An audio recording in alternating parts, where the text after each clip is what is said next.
Hello and welcome to today's video.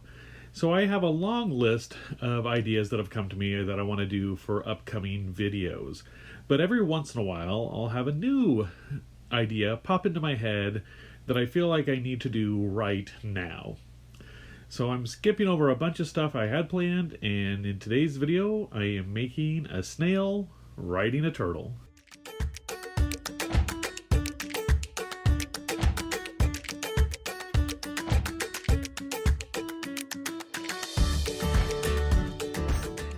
So I have all of my supplies ready. I've got some various colors of polymer clay and my tools. Now I'm going to make the turtle shell out of some foil, and then I'm going to put the clay over that. So I want to get that shaped out, and then I want to make a little block of foil that I'm going to set it on, so that way it'll support the turtle while it's baking, so not all that weight is on its legs. So now that I'm happy with the size for that, I'm going to mix up some brown clay and some jungle green clay for the turtle shell. Once I'm happy with how that's mixed up, I'm going to go ahead and roll it out. So I just want to have it about the same consistency all the way through, so it's not too thick in any areas. Cover my foil, cut off my excess with my X-Acto knife, and smooth in all the edges. So I have a nice solid piece for that turtle shell. So I'm just going to go through, and what I'm going to do next is add some openings for the legs, the head, and the tail. So I'm just using my ball tool to make little indentions, round those out, get them in about the approximate places I feel those should be.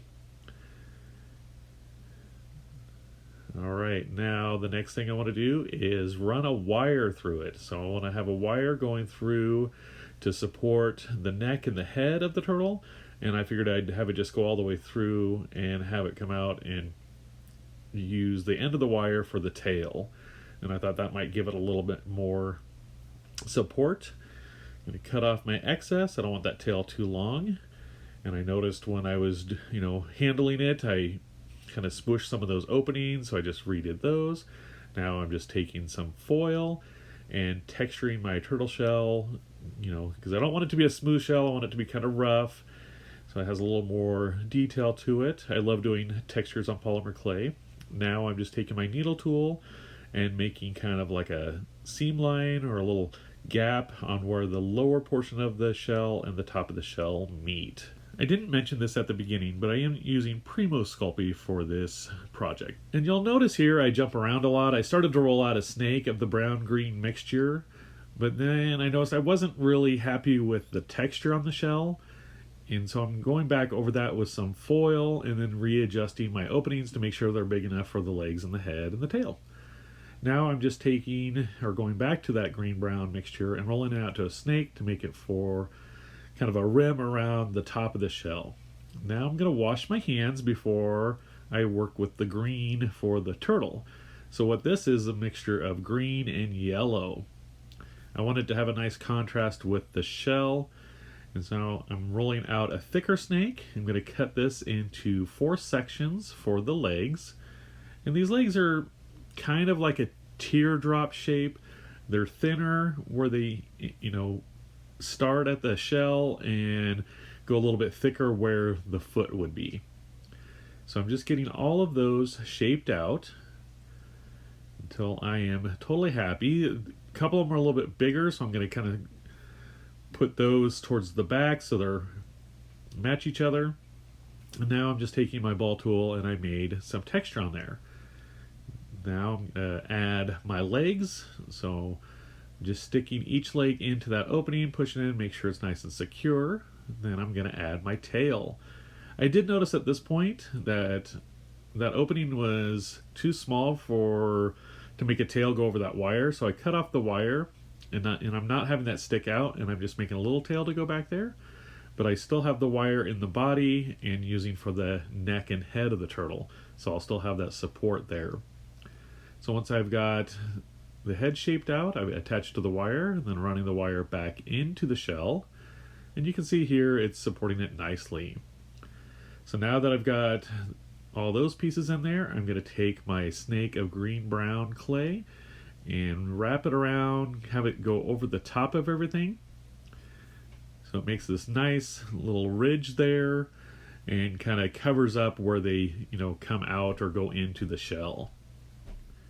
To me, I think this just gives it a more finished look, and I, just thought it'd have a better look to the shell and make it look like it's more separated than it actually is between the top and the bottom.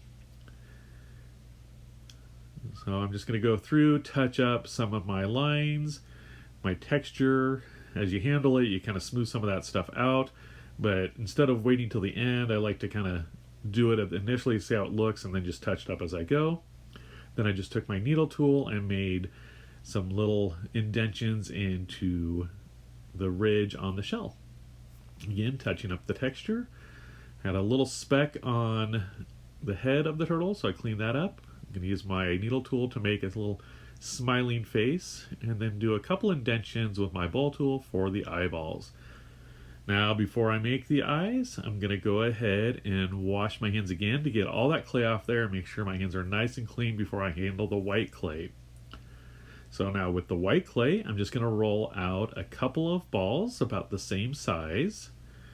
Get those shaped out. Don't want to make them too big, but I do want them to kind of stick out some. And then attach them to the turtle's head. And I want the turtle to have kind of a tilt to its head. I have it turned a little bit, so I turned that. Now I'm making the pupils out of black clay. So I'm rolling out very small pieces and just attaching them with the needle tool and then pushing them into place with my thumb. Alright, now that I'm happy with how the turtle looks, I can go ahead and touch up some details and wash my hands again and start working on the snail. So the snail, I'm using some pink clay for the body, and I'm just going to soften that up. Make like a little slug shape with two little antennas coming off the top. Very simple, but it works. He's pretty small. Now I'm just going to mix up or soften up some clay for his shell. Got that softened up. I'm going to roll that into kind of a spiral and take my ball tool and kind of push it out a little bit so it looks like that's where the snail comes out, and get him set on the turtle. Now I'm happy with the size and shape of everything. I'm going to go in and add just a little bit of a smiling face to the snail's face. Just give him a little open mouth. And now I need to add some eyes to the turtle, or to the snail rather. But instead of doing like I did with the turtle, since he's so small, I'm just going to do 2 black dots for his eyes. And also it kind of gives him a different contrast from the turtle's eyes. So I've got those attached on there. Just use my needle tool to put those on. Now I'm using a little bit of liquid Sculpey to attach him to the shell, so that way he'll bond with the turtle when it bakes. Just going to go through, and I decided I wanted to add a little more detail to it, so give him some spots. So I used my ball tool to make little indentions, so that way the spots weren't sticking out too much. And then I took some of my jungle green, rolled that out into a snake of clay, and cut all the little pieces for my spots. So these are pretty small, so I even went back and cut some of these in half, and then did my best to try to roll them into little balls. At this size, it's really, really hard, and sometimes when you get the specks even smaller, like I'll start rolling it up and I just lose the piece in my fingers. So I'm going to go ahead and get all these attached and push them into place. The last thing I noticed was he's got a little bit of specks on his eyes, so I'm using some rubbing alcohol and a Q-tip to clean him up. And now I'm going to go ahead and bake him according to package instructions. Once he's cooled, I'm going to go ahead and add some Sculpey gloss. I decided I want some contrast, some more contrast between the snail and the turtle. So I'm going to go ahead and completely gloss the snail. And I'm just lightly brushing it on there. I don't want it too thick. I don't want it dripping off onto the snail, or onto the turtle, even though it wouldn't be necessarily a bad idea if you wanted to kind of like do like a little trail. But for this, I'm just going to go ahead and just give him a nice light gloss coat. And I did decide I'm going to go ahead and gloss the turtle's eyes, but I didn't want to gloss anything else. And when doing a turtle, you know, you could gloss the whole thing and give him this shiny, wet reptilian look. But I like the contrast between the, you know, matte clay and the glossy clay between the two different characters. I thought that would work out really well. All right, let's go ahead and let this guy dry overnight, and we'll take a look at the finished product. And here is the finished polymer clay snail riding a turtle. Like I said, this was just kind of a random idea that popped in my head. I know I'm not the first person to come up with this idea, but it was something that, for whatever reason, you know, I thought about doing it, and I'm like, I've got to do this now. And a lot of my ideas, you know, if I wait too long to do them, then you lose that inspiration. And so I really wanted to capitalize on this and do it, and, you know, just have it done and put it out on my channel, see what people think of it. If you like the idea of doing some little animal buddy sculptures, let me know down in the comments below. I think they're very fun. And if you haven't already done so, please subscribe to my channel. I post new videos every week, and I do at least one live stream a week.